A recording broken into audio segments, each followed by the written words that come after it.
1 in every 4 women in Jamaica has been slapped, beaten with fist, pushed, kicked, attacked with a weapon, or threatened with a weapon by her male partner.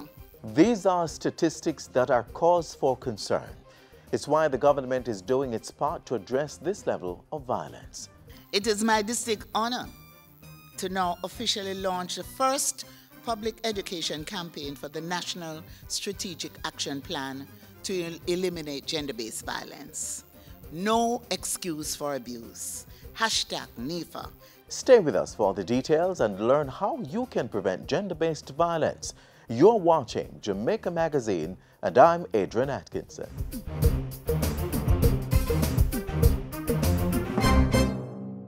The Electoral Commission of Jamaica, ECJ, has extended the validity of all voters' IDs. Yes, I said it. All voters' IDs are valid until December 31, 2019. Businesses are being asked to continue to accept voter ID cards as a valid form of identification.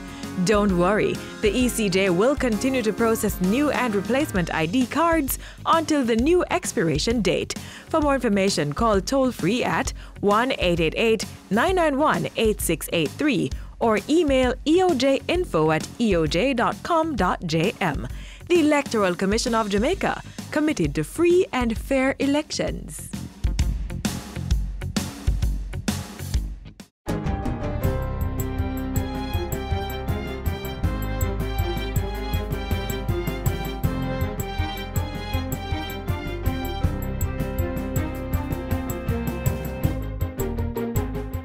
Good day, I'm Theodore Henry, and this is your JIS News for Thursday, December 13. The public now has access to the newly renovated Court of Appeal at the Public Building West in downtown Kingston. The Court of Appeal was officially opened Wednesday, marking another step in fulfilling the Justice Ministry's pledge to provide the country with first-world justice infrastructure. After an $846 million investment, the new High Court is equipped with additional courtrooms, modern equipment, and expanded registry lounges for judges and staff. What is unfolding here today is indeed part of our ongoing work towards building on our goal, a new and improved face of justice. The modernization of the court's infrastructure is a critical plank of the government's thrust to provide a new, welcoming, and refreshing environment for our judges as well as our people who interface with the justice system. Government will be providing funds to improve the physical condition of detention centers. Prime Minister Andrew Holness made the disclosure during this Tuesday's sitting of the House of Representatives, revealing that the money will be included in the second supplementary estimates for the current financial year. The announcement follows his tour of lockups and detention centers in Kingston, St. Catherine and St. James on December 8 to get a first-hand look at the facilities and the systems in place. I reiterate the government's commitment to protecting and safeguarding the human rights of all Jamaicans while reducing the country's crime rate. My assessment is that we have to consider improving the dietary provisions for the we have to consider it, and I've given a direction to the Minister of Finance to, in the upcoming supplementary budget, to make an allocation. The bathroom facilities are always in a position where they can be improved. That's my personal view. So we will be looking at making some improvements as we can to as many of them. In the meantime, the states of public emergency in St. Catherine North, St. James, and sections of the Kingston Central, Kingston Western, and St. Andrew South police divisions will terminate in January 2019.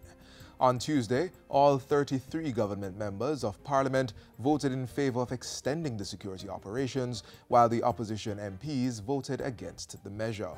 The House did, however, approve the extension of the zones of special operations in Mount Salem, St. James, and Denham Town in West Kingston for a further 60 days. The Jamaica Constabulary Force will be establishing an agricultural produce protection division to intensify the campaign against predial larceny. Assistant Commissioner of Police, Bishop Dr. Gary Welsh, says the division will be housed at the JCF's operations branch. It's a renaming. We already have a headquarters unit which had 5 persons. what we're doing with that headquarters unit is to build it out into a division at operations. The announcement was made on Wednesday during a predial larceny prevention workshop in Kingston. Minister without portfolio in the Agriculture Ministry, J.C. Hutchinson, says the division will boost law enforcement focus on the numerous issues affecting the agricultural sector. Through this division, I am hoping that units will be established island-wide with a mandate to focus specifically on agricultural produce theft and related offenses. Jamaica has taken another important step in the fight against cancer. This comes as Health Minister Dr. Christopher Tufton launched the island's National Cancer Registry on Tuesday. This registry could mean, frankly speaking, the difference between life and death for Jamaicans diagnosed with cancer and or who are at risk of the disease, certainly in the years to come. According to the statistics, cancers accounted for 3,538 or 19.3% of total deaths on the island in 2016. The World Health Organization International Agency for Cancer Research estimates that for 2018, there will be 7,348 new cases of cancer in Jamaica. Information on all new cancer cases, including data on patient demographics and cancer type in the country, will be collected for the new database. This is to do a number of things, including describe the burden and distribution of cancer, as well as to monitor the impact of cancer prevention and control activities, including cancer screening and early detection, the HPV vaccination program, and cancer treatment programs, as well as, importantly, identify areas for research to better understand risk factors and causes for cancers in Jamaica. An enterprise team has been established to assist government agencies finalize and implement the Bernard Lodge Master Plan. The plan calls for the creation of a new town on 4,677 acres of land from the former sugar property in St. Catherine. 17,000 housing solutions are to be created, in addition to space for commercial, light industrial, and agricultural use. Minister without portfolio in the Ministry of Economic Growth and Job Creation, Darrell Vaz, told a recent post-cabinet press briefing that the enterprise team would be headed by Joseph Shakir. Other members include Town Planner Martin Addington, Civil Engineers Desmond Young and Maurice Jones, and Chartered Accountant Wayne Strawn. Minister Vaz says the enterprise team will also look into addressing long-standing issues faced by nearby St. Catherine communities, including Portmore. The plan that is going to be implemented will deal and accommodate all of the legacy issues in relation to drainage, water, sewage, and roads. And finally, government will be spending $40 million on a public education and advertisement program related to the planned ban on plastics and polystyrene. Minister without portfolio in the Ministry of Economic Growth and Job Creation, Darrell Vaz, says government will also host town hall meetings to sensitize citizens on the new policy. There's quite a bit of support coming from private sector companies in terms of their offer to distribute bags, environmentally friendly bags, which you will also hear more about in the coming days through the advertising campaign. As of January 1, 2019, the government will be imposing a ban on the importation, manufacture, distribution, and use of some plastic and polystyrene materials. And that's it for JIS News Today. I'm Theodore Henry. Thanks for watching.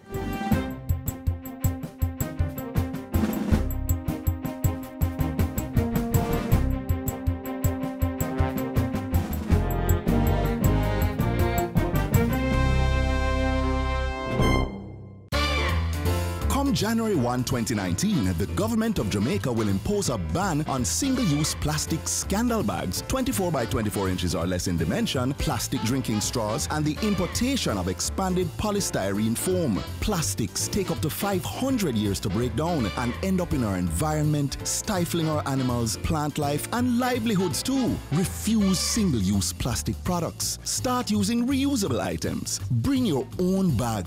The ban on plastics is effective as of January January 1, 2019. Preserve our land. Support the plastic ban. Exemptions apply. Contact the National Environment and Planning Agency for more information. We now look at the work of two Jamaicans who have been making outstanding contributions in the fields of natural and applied sciences and engineering.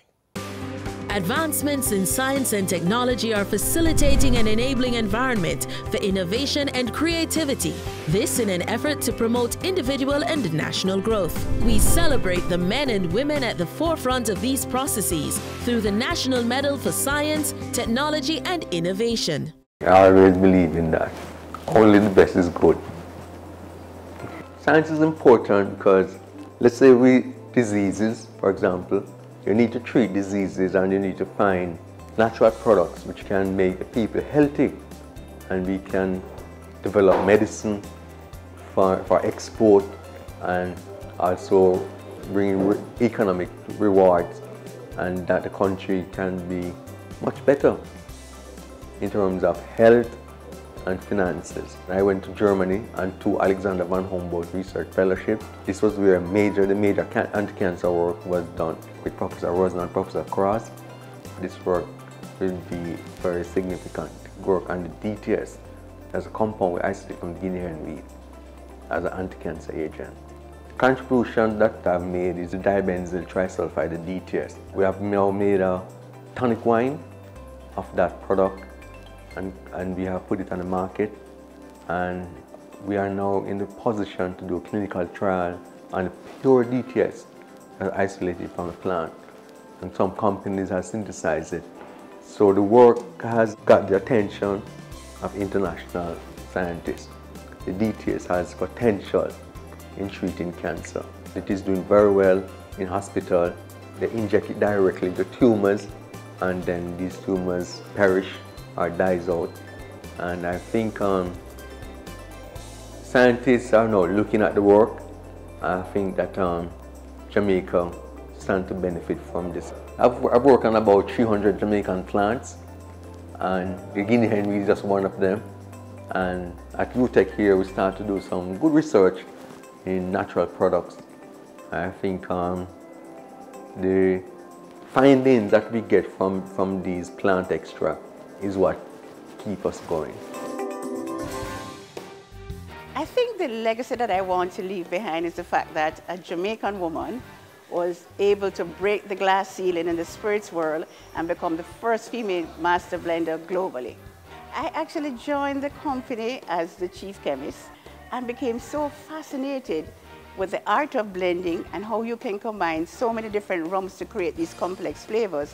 And that rum can be so sophisticated, smooth, and beautiful on the taste. And this is where the romance started. And I love rum day by day by day. 2017 was a phenomenal year for me. So many things happened. I was able to release the Appleton Estate Joy Anniversary Blend, and I was able to use my very special rums that I have put aside over the years to create this blend. I was also awarded national honors by the government, a command of distinction. Most importantly, the tour was actually named the Appleton Estate Joy Spence Appleton Estate Rum Experience, which till this day gives me goosebumps whenever I come here. And finally, my rum actually received the Rum of the Year award for 2017. I think I've been able to elevate Jamaica premium aged rum globally by introducing new analytical methods, sensory analysis, process improvements, and special projects for rums in Jamaica. Introducing the process to stabilize or age rums is the most important project for me, because you have compounds that are created during aging which actually precipitate in very cold temperatures after bottling. It doesn't look very attractive to the consumer, and that's how I was able to introduce a process of chill filtration and carbon treatment to stabilize the rums for better appeal to the consumer. Jamaica rum is known for its consistent quality and flavor, and so internationally, persons who bottle rums feel that if they put the word Jamaica rum on the label, consumers will gravitate towards it because it is known for its excellent quality. I spearheaded the technical committee for the Jamaica Rum GI, so I helped to develop the code of practice and the specifications for Jamaica Rum GI. And this is a very important achievement for Jamaica Rum because we're now able to speak with one voice and protect Jamaica Rum globally. And that is very important because it acts as a gateway for our tourists globally. And so we have been able to not only promote our product, but also the passion and spirit of our people internationally. There is nothing that we do that doesn't involve science and technology. It goes beyond publishing research papers to finding solutions, creating new products and services that change lives and shape our existence. The love and dedication of these stellar individuals has shown that with the application of science and technology, Jamaica is making its mark globally.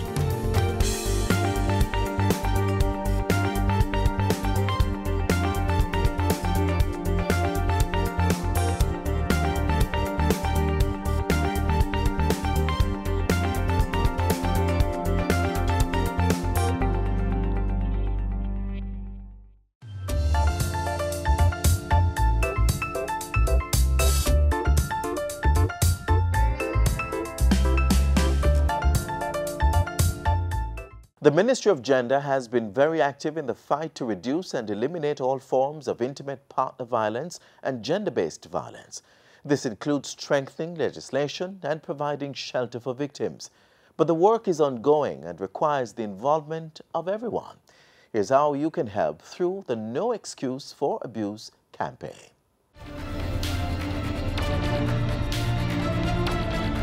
Relationships, while a necessary part of our lives, continue to be a source of vulnerability for many Jamaican women throughout their entire lifetime. Intimate partner violence, IPV, a form of gender-based violence, diminishes social, economic, psychological, and emotional well-being of women, their offspring, and future generations.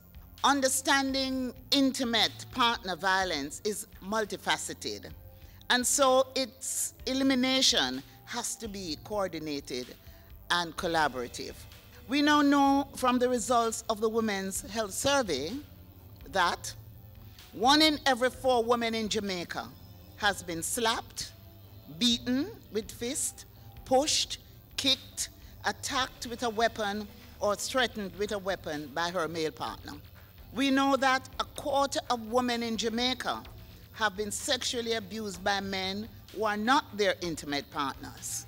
We know that the majority of men who sexually abuse women were friends or acquaintances. We also know that 1 out of every 5 women reported being sexually abused before reaching 18 years old, and the person who did it was a family member or a friend. Those findings and the numerous reports of heartless, callous, horrific, and brutal attacks against women over the last year should concern each of us to do something about it. There is simply no excuse for inaction.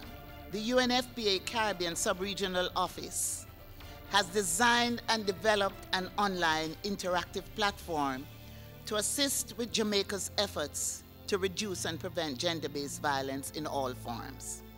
As the national machinery for gender, the Bureau of Gender Affairs will host, manage, and maintain this platform.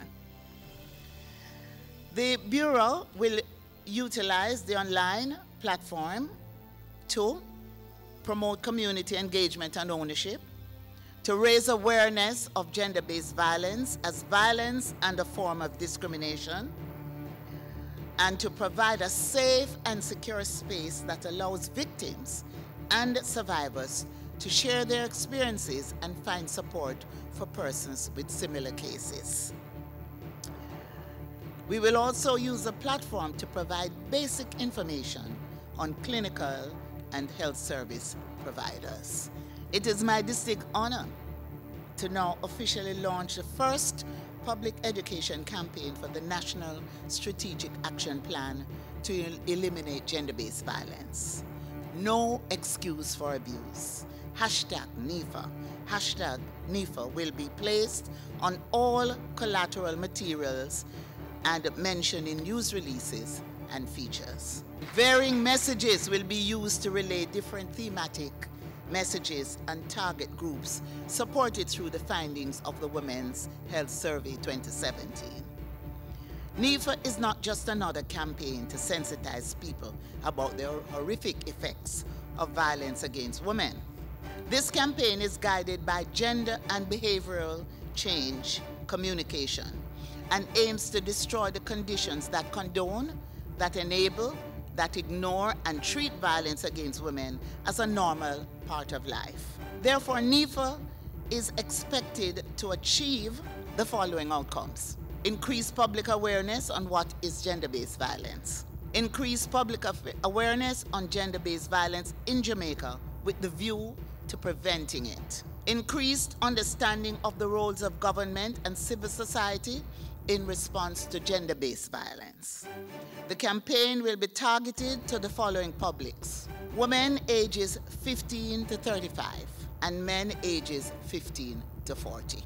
Perpetrators of abuse of violence, survivors of violence, persons experiencing violence, persons witnessing or aware of violence. We're targeting everybody. We're going into the nook and crannies of Jamaica with our campaign.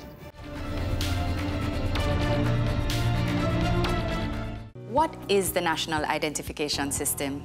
The new National ID will for the first time give Jamaicans one ID that is trusted and verifiable. This means easier access to government services like PATH and NIS.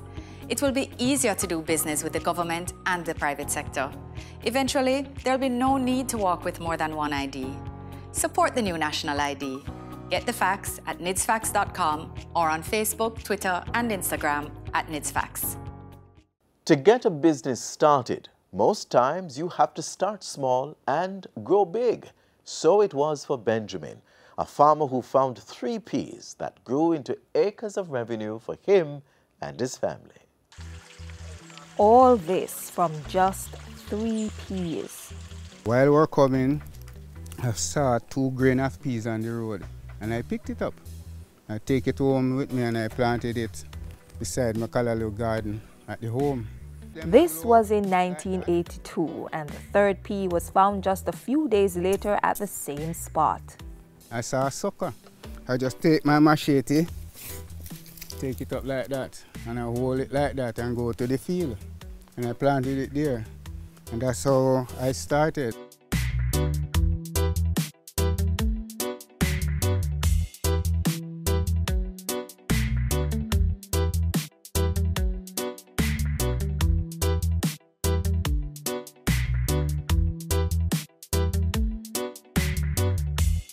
From then, I keep planting and keep planting, and I buy a cow out of it, I raise chickens out of it, and I feel delighted to keep on doing it. As the message is that we might not have the wing way of life to fly up, but with small grains and have the courage to do it, we can reach somewhere.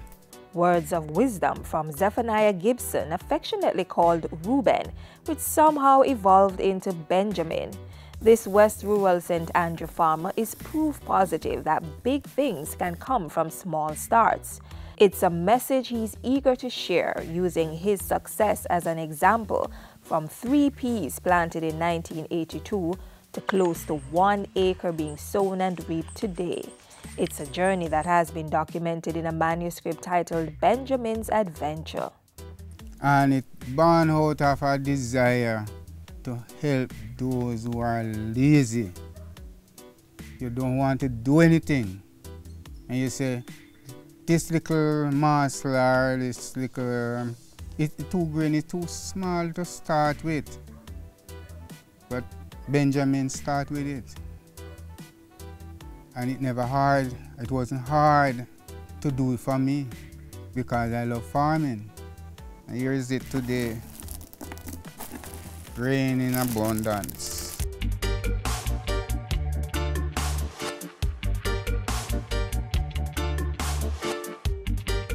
Mr. Gibson, or Benjamin, is a farmer at heart, working the soil every chance he gets. I would not live nowhere if I don't have even a square like this to plant something. I don't want it to live. No. Planting is my nature and I enjoy. And every day, you know what is big thing? 365 days make a year. And last year I've never bought 1 grain of peas, heating my rice and peas. And this passion has him planting just about anything. If you want me to cut it, make it very pretty. And it's 10 pumpkin come on the 1 tree. So I picked up 3 already. This is the 4th one, and I have 6 more. This is a blue and white Sylvans. This yam heat, very delicious. Mr. Gibson embodies the Ministry of Agriculture's Grow What We Eat What We Grow campaign. From his humble farm, he has been able to feed his family and provide for them from the sale of his produce. I use the farm as a source of backup along with my trade. I am a skilled stone mason. I do painting otherwise and masonry. Looking back, if I had to do it over again, I would still do it because I thank God He gave me strength to do it and the courage to do it. I'm a happy farmer. I'm a happy Benjamin. At home in Salisbury Plain District, St. Andrew, his wife gives him the support he needs. We prayed and asked God to bless whatever He put in the earth. And you know, I know that the Lord did what we have asked Him for. You know, little is much when God is in it. I didn't plan to marry a farmer, but I have no regrets. He's very hardworking and willing to do. When he reap the crop, I sit down and I shell out the peas them. And then we put it to sun, and sometimes we sell it to neighbors and sometimes far out. And he saves his money, and you know, that helps support us very well. And I thank God for that. We live as a loving people, helpful to each other, anything we share among ourselves. You know. Things are good now, but Zephaniah Gibson has had moments of hardship, like losing a whole field of young plants to heavy rainfall. But he got up and got to planting again. Although I am knocked down on my face, I am not going to lie there. I am going to stand tall and fight on. I said, courage, brother, do not falter. I still decided not to stop because food is a must. Food must come from somewhere and it must be planted. You can join the ranks too. Stop digging out your hand, Miguel. Join the ranks. Stop wasting time. Farm the land to feed your friend.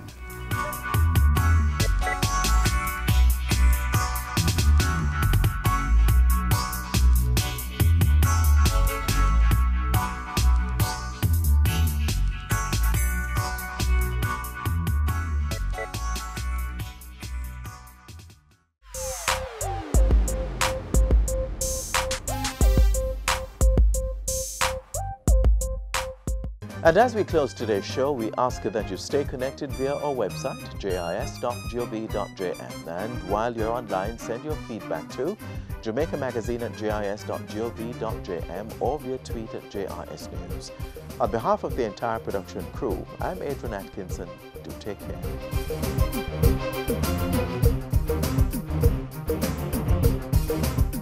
This has been a production of the Jamaica Information Service, the voice of Jamaica.